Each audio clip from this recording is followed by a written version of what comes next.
السلام علیکم، صبا digital news میں خوش آمدید۔ موجودہ حکومت اور مہنگائی۔ اسلامی جمہوریہ پاکستان میں موجودہ حکومت کی مہنگائی پر مبنی پالیسیاں آئے روز بجلی، گیس، پیٹرولیم مصنوعات کی قیمتوں میں اضافہ سے عوام کی چیخیں نکل گئی۔ وزیراعظم عمران خان نے اقتدار میں آنے سے قبل عوام سے وعدہ کیا تھا کہ عوام پر مہنگائی کا بوجھ نہیں ڈالا جائے گا، جبکہ آج ہر چیز مہنگی کر کے اقتدار میں بیٹھے ہیں۔ میڈیا رپورٹس کے مطابق گزشتہ 2-3 ماہ میں 255% مہنگائی بڑھ گئی ہے، جبکہ گزشتہ ایک ہفتے سے نوٹیفیکیشن جاری ہو رہے ہیں کہ بجلی مہنگی، پیٹرول مہنگا ہو رہا ہے۔ عوام میں موجودہ حکومت کی ناقص پالیسی اور بیانات سے متعلق شدید غصہ پایا جا رہا ہے۔ 2-2.5 سال حکومت کے بعد بھی کوئی عملی مہنگائی کنٹرول پالیسی سامنے نہیں لائے۔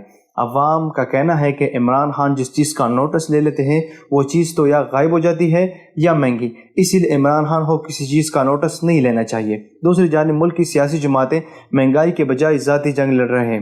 مہنگائی نے عوام کا کمر توڑ دیا ہے۔ پاکستان میں مہنگائی کے اعداد و شمار جاری کرنے والے سرکاری ادارے وفاقی ادارے شماریات نے ستمبر کے مہینے میں مہنگائی کی شرح میں 9.4% اضافے کا اعلان کیا تھا، جو کہ اگست کے مہینے میں 8% تھی۔ پاکستان کی مرکزی بینک نے بھی ستمبر کے آخر میں اپنی زرعی پالیسی میں غذائی اجناس کی رسد میں رکاوٹوں کی وجہ سے مہنگائی کے بارے میں اشارہ کیا تھا۔ مہنگائی پر قابو پانے کے سلسلے میں ماہر معیشت محمد سہیل نے کہا ہے کہ مہنگائی کو 2-3 طرح سے ہینڈل کیا جا سکتا ہے، جن میں سے ایک حکومت کے انتظامی فیصلوں میں بہتری، ذخیرہ اندوزی اور سمگلنگ کو روکا جائے۔ دوسرا، حکومت کو بروقت فیصلہ سازی کرنا ہوگی۔ تیسرا، اسٹیٹ بینک کو اپنی مانیٹری پالیسی زمینی حقائق کے مطابق ڈالنی چاہیے کہ جس سے ایک طرف کاروباری سرگرمیاں بڑھ سکے تو دوسری طرف مہنگائی کو بھی قابو میں رکھا جا سکے۔ حکومت کو ضلعی سطح پر پرائس کنٹرول کمیٹی کو بحال کر کے قیمتوں کو قابو میں رکھنے کا کام کرنا ہوگا۔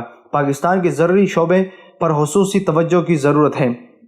جب تک اس شعبے کو ترقی نہیں دی جاتی، اجناس کی قیمتوں میں کمی لانا مشکل ثابت ہوگا۔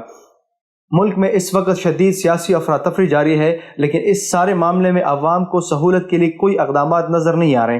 مہنگائی کی طوفان نے پاکستان کو اپنی لپیٹ میں رکھا ہے۔ آٹا، چینی اور دیگر اشیاء خوردنوش کی قیمتیں آسمان سے باتیں کرنے لگی ہیں، اور کہا جاتا ہے کہ اس میں حکومت کا کوئی قصور نہیں، وہ مجبور ہے کہ ایسی پالیسی بنائے کیونکہ وہ عالمی مالیاتی اداروں سے قرضہ لیتی ہے جو انہیں اپنی شرائط پر منعاً عمل درآمد کرنے کا حکم صادر کرتے ہیں۔ ان سے کوئی عارض نہیں کہ عوام مر رہے ہیں یا جی رہے ہیں۔ تبدیلی سرکار بول چکی ہے کہ اگر عوام کو پریشان کیا جائے یا ان پر طاقت سے زائد ٹیکس عائد کیا جائے تو عوام جینے کی راہ سے دور ہو جاتے ہیں۔ موجودہ دور میں غریب اور کمزور طبقہ ایک وقت کے روٹی کھانے پر مجبور ہو چکا ہے۔ مہنگائی نے عوام کی چیخیں نکلوا دی۔ غریب اور محنت کش طبقے کے وسائل انتہائی قلیل جبکہ مسائل پہاڑ کے برابر ہیں۔ مہنگائی کے اس بدترین دور میں کمزور طبقے کے بچے تعلیم چھوڑ کر محنت مزدوری کرنے پر مجبور ہو چکے ہیں۔ آٹا، چینی، دالوں، گھی، گڑ، سبزیوں، گوشت، انڈوں اور دیگر اشیاء خوردنوش کی قیمتوں میں کئی گنا اضافہ لمحہ فکریہ ہے، جس سے حکومت کی ناقص کارکردگی عوام کے سامنے ظاہر ہو رہی ہے۔ موجودہ صورتحال سے صاف ظاہر ہو رہا ہے کہ موجودہ حکومت کے پاس کوئی حکمت عملی نہیں اور نہ ہی کوئی مربوط پالیسی ہے۔ حکومت کے اپنے وزراء اور کارندے بھی مہنگائی سے پریشان نظر آ رہے ہیں، اور کابینہ اجلاس میں بار بار یہ بات سامنے آ چکی ہے کہ مہنگائی کی وجہ سے پی ٹی آئی کے ارکان عوام کا سامنا کرنے سے کتراتے ہیں۔ سوال یہ پیدا ہوتا ہے کہ اگر حکومت اور کابینہ مہنگائی کو کنٹرول کرنے میں ناکام رہی ہے تو ٹائیگر فورس کے ذریعے مہنگائی پر کس طرح قابو پایا جا سکتا ہے؟